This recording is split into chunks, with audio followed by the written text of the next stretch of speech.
Retired IAS అధికారి రజత్ కుమార్ భూముల వ్యవహారం ఇప్పుడు దుమారం రేపుతోంది. ఇందులో వాస్తవం లేదంటూ ఆయన వివరణ కూడా ఇచ్చుకున్నారు. కేసీఆర్ హయాంలో ఐఏఎస్ అధికారులు భారీగా సంపాదించుకున్నారన్న ఆరోపణలు ప్రస్తుతం తెలంగాణలో హాట్ టాపిక్ గా మారాయి. అవినీతి సొమ్ముతోనే చాలా మంది ఐఏఎస్లు ఎకరాల కొద్దీ భూములు కొనుగోలు చేసి అక్రమంగా ఆస్తులు సంపాదించుకున్నారన్న ఆరోపణలు సంచలనం రేపుతున్నాయి.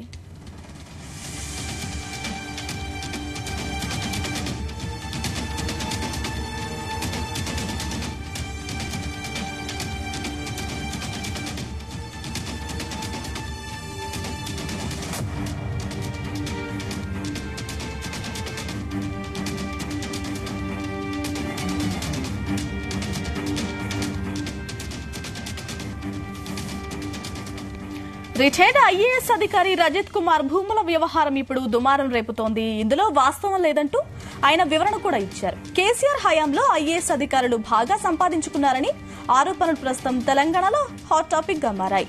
అవినీతి సొమ్ముతోనే చాలా మంది ఐఏఎస్లు ఎకరాల కొద్దీ భూములు కొనుగోలు చేసి అక్రమంగా ఆస్తులు సంపాదించుకున్నారన్న ఆరోపణలు సంచలనం రేపుతున్నాయి.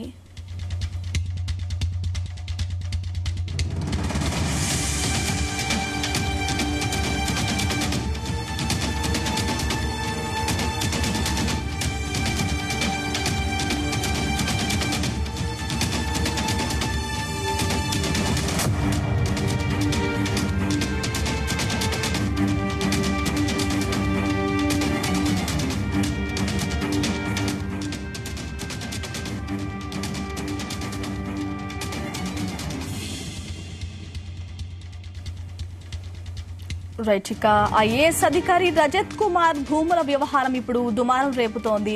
గత ప్రభుత్వ హయాంలో ఐఏఎస్లు రాజ్యాంగ పదవిలో ఉన్న ఐఏఎస్ అధికారులు కూడా బాగా అవినీతికి పాల్పడ్డారని, ఆస్తులు సంపాదించుకున్నారని, వేల కొద్దీ ఎకరాలు సంపాదించారంటూ కూడా తీవ్రమైన ఆరోపణలు అయితే వినిపిస్తున్నాయి. ఇప్పటికే కొంతమంది క్లారిటీ ఇచ్చే ప్రయత్నం చేస్తున్నారు.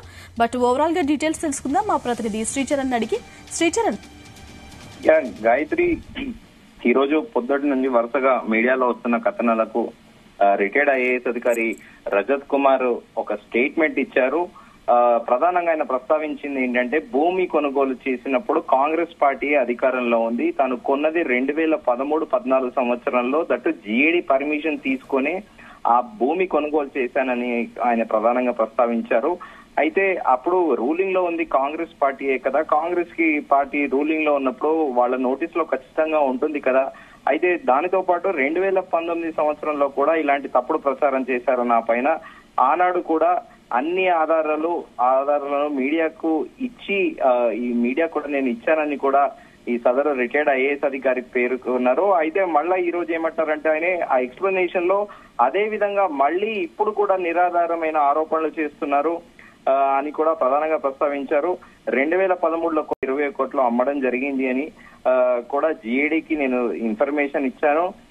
ఇలాంటి తప్పుడు సమాచారము చేస్తున్న వారిపై కఠిన చర్యలు తీసుకుంటామని అని సదరు ఆ రిటైర్డ్ ఐఏఎస్ అధికారి అంటున్నారు. అయితే ఇక్కడ మనం ప్రధానంగా ఆయన ఇచ్చిన ఎక్స్ప్లెనేషన్ తో పాటు మనం ప్రస్తావించుకోవాల్సిన అంశాలు ఏంటంటే, ఆయన చెప్తున్నట్టు జీఏడీ పర్మిషన్ తీసుకున్నా అన్నారు, కానీ ఆయన డిఓపిటికి అప్డేట్ చేశారా, గవర్నమెంట్ ఆఫ్ ఇండియా పర్మిషన్ తీసుకున్నారా? గవర్నమెంట్ ఆఫ్ ఇండియాకి పర్మిషన్ తీసుకొని ఉంటే ఆయన ఆస్తుల వార్షిక ఆదాయంతో పాటు ఆస్తులు అనేది డిఓపిటి వెబ్సైట్ లో అధికారులతో పాటు డిఓపిటి వెబ్సైట్ లో నమోదు చేశారా అనేది ఇప్పుడు ప్రధానంగా ఒక చర్చనీయాంశంగా ఉంది.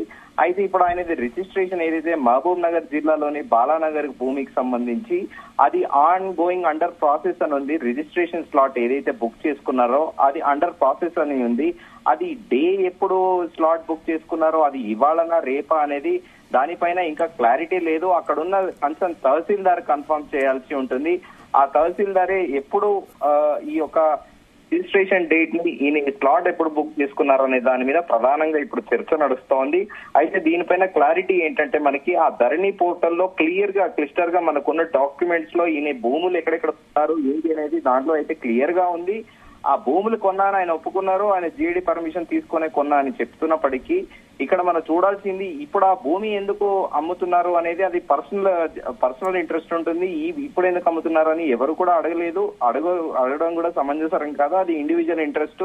సహజంగానే భూములు కొనుక్కుంటా ఉంటారు, అమ్ముకుంటా ఉంటారు, రేటు బాగా తక్కువ రేట్ కొనుక్కొని మార్కెట్ రేట్ హై అయినప్పుడు సహజంగానే ఎవరైనా కూడా ఒక ఆర్డినరీ మ్యాన్ చేస్తారు అదే పని, ఒక బిజినెస్ మ్యాన్ చేస్తారు, ఒక అధికారి కూడా చేస్తారు. దానిలో కూడా ఆయన కూడా అలానే చేస్తున్నారని చెప్పినప్పటికీ ఇక్కడ ప్రధానంగా ప్రస్తావించుకోవాల్సింది ఆయన అప్పుడు సర్వీస్ లో ఉన్నప్పుడు ఆ భూమి యావరేజ్ గా ధర అక్కడ అప్పుడు ఆయన కొన్నప్పుడు ₹1,00,000 లేకపోతే ₹2,00,000 ఎకరానికి వచ్చి ఉంటుంది. ఇప్పుడు దాని భూమి విలువ దాదాపు 10 రెట్లు ఎక్కువ ఉంటున్న నేపథ్యంలో రియల్ ఎస్టేట్ లో ఒకటి న్యాయ నిపుణులు ఏం చెప్తున్నారు అనంటే రియల్ ఎస్టేట్ లో యాక్చువల్ గా గవర్నమెంట్ రేట్ ఏదైతే ఉంటుందో అది డిఫరెంట్ ఉంటుంది. ఈ రియాల్టర్లు చెప్పే రేట్లు అనేది టోటలీ డిఫరెంట్ గా ఉంటుంది. ఈవెన్ దో గవర్నమెంట్ డాక్యుమెంట్స్ లో కూడా రిజిస్ట్రేషన్ ఫీజు కూడా గవర్నమెంట్ రేట్ ప్రకారమే ఉంటుంది.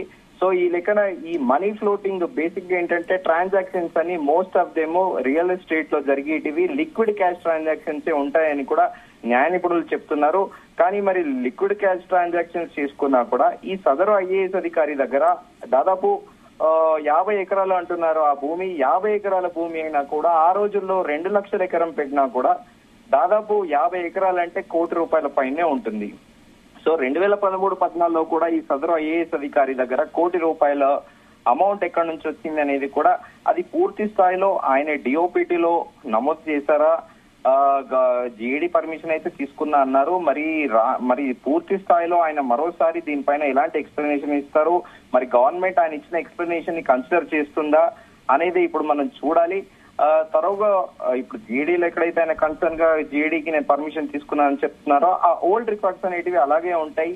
ఆ ఓల్డ్ రికార్డ్స్ లో తీసి ఈయన ఏం చేశారు అనేది కూడా అది క్లియర్ గా గవర్నమెంట్ సైడే ఉంది. ఇప్పుడు గవర్నమెంటే దీనిపైన ఒక విచారణ చేస్తుందా లేకపోతే గవర్నమెంటే ఒక అఫీషియల్ గా ఒక నోట్ రిలీజ్ చేస్తుందా అనేది చూడాలి. అయితే ఇంకొకటి కూడా మనం ప్రస్తావించుకోవాలి, రియల్ ఎస్టేట్ లో ఏదైనా భూమి కొనుగోలు కానీ ఏదైనా ఇల్లు అమ్మకం కానీ చేస్తే ఒక 1 year వరకు ఒక ప్రివిలేజ్ ఉంటూ ఉంటుంది. ఏంటి అంటే యూజువల్ గా land rates up and down ఉంటుంది. రియల్ ఎస్టేట్ యూజువల్ గా మనం తరచుగా వార్తల్లో వింటాము, సదరు ప్రాంతంలో రియల్ ఎస్టేట్ బూమింగ్ అవుతుంది, సదరు ప్రాంతంలో రేట్లు పడిపోయాయని.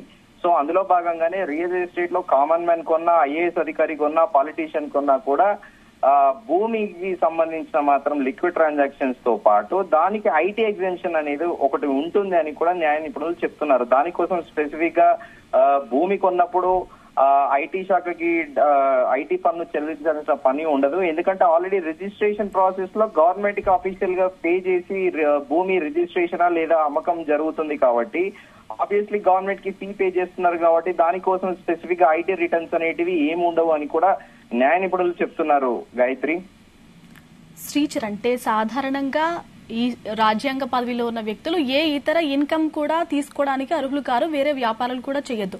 దట్టు ఇలాంటి రియల్ ఎస్టేట్ వ్యాపారాలు చాలా ఫుల్లీ కమర్షియల్ వ్యాపారాలు ఇవి. దీంట్లో ఇన్వాల్వ్ అవ్వడానికి వాళ్ళకి అర్హత ఉందా అసలు? అలాగే మీరు ఇందాక డిఓపిటీలో కూడా ఈయన ఇంత ఆస్తి ఉంది అని నమోదు చేశారు. 52 ఎకరాలంటే ఒక ఐఏఎస్ అధికారికి ఇది సాధ్యమా? అని ఇంత హడావిడిగా ఎందుకు? మనం శివబాలకృష్ణ చూసాం, సోమేష్ కుమార్ చూసాం, ఇప్పుడు రజత్ కుమార్. అంటే ఇంత హడావిడిగా ఆయన భూములు ఎందుకు అమ్మాల్సి వస్తుంది? అయ్యా గాయత్రి, అందుకే చెప్తున్నాను, మనకి క్లారిటీ ఎక్కడ నుంచి రావాల్సి ఉంది. అయితే మహబూబ్ నగర్ జిల్లా బాలానగర్ లో ఈ సదరు ఐఏఎస్ అధికారికి, రిటైర్డ్ అధికారికి ఎక్కడైతే భూమి ఉందో ఆ భూమి తహసీల్దార్ కన్సర్న్ తహసీల్దార్ కన్ఫర్మ్ చేయాలి ఈయన ఏ డేట్ లో స్లాట్ బుక్ చేసుకున్నారో భూమి అమ్మేదనేది. అది ఆయన నుండి క్లారిటీ రావాలి. అండ్ నెంబర్ 2, మీరు అన్నట్టు రియల్ ఎస్టేట్ లో అధికారులు పాల్గొనొచ్చా అనేది, రియల్ ఎస్టేట్ గా ఏజెంట్లుగా లేకపోతే రియల్ ఎస్టేట్ కంపెనీని నిర్వహించడం డిఫరెంట్, స్వతహా భూములు కొనుక్కోవడం అనేది డిఫరెంట్ గా అయితే భూములు అనేటివి గవర్నమెంట్ ఆఫ్ ఇండియా పర్మిషన్ తో పాటు స్టేట్ గవర్నమెంట్ లో ఐఏఎస్ అధికారులు అంటే ఆల్ ఇండియా సర్వీసెస్, సో వాళ్ళు సెంట్రల్ నుంచి వాళ్ళ ర్యాంక్స్ బట్టి సివిల్ సర్వీసెస్ లో వాళ్ళ ర్యాంక్ ని బట్టి క్యాడర్ అనేది అలాట్ చేస్తూ ఉంటారు. యూజువల్ గా అయితే బిలో 100 ర్యాంక్ వచ్చిన వాళ్ళకి వాళ్ళ మదర్ స్టేట్స్ కి వెళ్తా ఉంటారు. దానిలో భాగంగా మనం చూసుకుంటే ఒక ఉదాహరణకి, ఇది ఇర్రెలవెంట్ కంటెక్స్ట్ కాదు, అనుదూప్ గిరిశెట్టి ఎవరైతే ఉన్నారో హైదరాబాద్ ప్రెసిడెంట్ కలెక్టర్ ఎవరైతే ఉన్నారో 2017లో ఆయన టాపర్. ఆయనకి ఎక్కడైనా కూడా ఆయన చూస్ చేసుకోవచ్చు. ఆయన మదర్ స్టేట్ హోమ్ స్టేట్ కి ఆయన హోమ్ స్టేట్ క్యాడర్ చూస్ చేసుకున్నారు. సో ఇప్పుడు Rajat Kumar the different context, ఆయనప్పుడు ఆయన ర్యాంక్ బట్టి ఆయన క్యాడర్ అనేది ఇటు డిఓపిటి ఇక్కడికి ఆయన్ని ఇక్కడ అలర్ట్ చేసి ఉంటుంది. కాకపోతే ఇక్కడ రియల్ ఎస్టేట్ మామూలుగా యూజువల్ భూములు కొనుక్కోవడం వేరు, రియల్ ఎస్టేట్ వెంచర్ చేయడం వేరు. కానీ ఈయన చెబుతుంది ఏంటంటే నేను భూమి మాత్రమే కొనుక్కున్నాను కానీ నేను రియల్ ఎస్టేట్ వెంచర్లు చేయలేదు, రియల్టర్లతోని నాకు ఎలాంటి సంబంధం లేదు, నాకు వచ్చిన వార్షిక వేతనము నా సేవింగ్స్ తోనే నేను ఈ భూమి కొన్నాను, అనవసరంగా నా పైన ఇలాంటి ఆరోపణలు చేయొద్దు అని కూడా, ఇంకొకసారి చేస్తే నేను చాలా కఠినమైన చర్యలు కూడా తీసుకుంటానని, అంటే ఒక రకంగా చెప్పాలంటే ఇండైరెక్ట్ గా ఆయన నేను లీగల్ గా ప్రొసీడ్ అవుతా అన్నట్టు చెప్పగానే చెప్పారు. 2019లో కూడా ఇలాంటి కథనాలే వచ్చాయి తన పైన అని కూడా చెప్పారు. అయితే ప్రధానంగా ఈయన పైన మరో ఆరోపణ ఏముంది అంటే ఈయన కూతురు పెళ్లి చేసినప్పుడు ఇక్కడ తాజ్ ఫలక్నామాలో అప్పట్లో ది మినిట్స్ అనే ఒక ప్రాచుర్యం చెందిన ఒక పత్రిక విడుదల చేసింది ఏంటి అని అంటే ఈయన అక్కడ ఒక యూజువల్ గా ఒక ఆర్డినరీ మ్యాన్ గాని ఒక ఐఏఎస్ అధికారి అయినా కూడా 2,50,000 జీతం ఉన్న ఐఏఎస్ అధికారి కూడా ఆ ఫలక్నామాలో మెయిన్ డైనింగ్ హాల్ ఏదైతే ఉంటుందో అప్పటి ధర ప్రకారము దాదాపు 18,000 ఒక మనిషికి డిన్నర్ యావరేజ్ గా స్పెండ్ చేయాల్సి ఉంటుంది అని చెప్పారు. 18,000 అంటే ఈయనే వీళ్ళ బంధువర్గము అందరినీ పిలిచి దాదాపు అక్కడ యావరేజ్ ఒక 60 to 70 100కు పైగా మందికి ఈయన డిన్నర్ హోస్ట్ చేశారు అక్కడ ఫలక్నామా ప్యాలెస్ లో అని చెప్తారు. శివ బాలకృష్ణ ఇప్పటికే చాలా రైట్ శ్రీచరణ్, థ్యాంక్ యూ.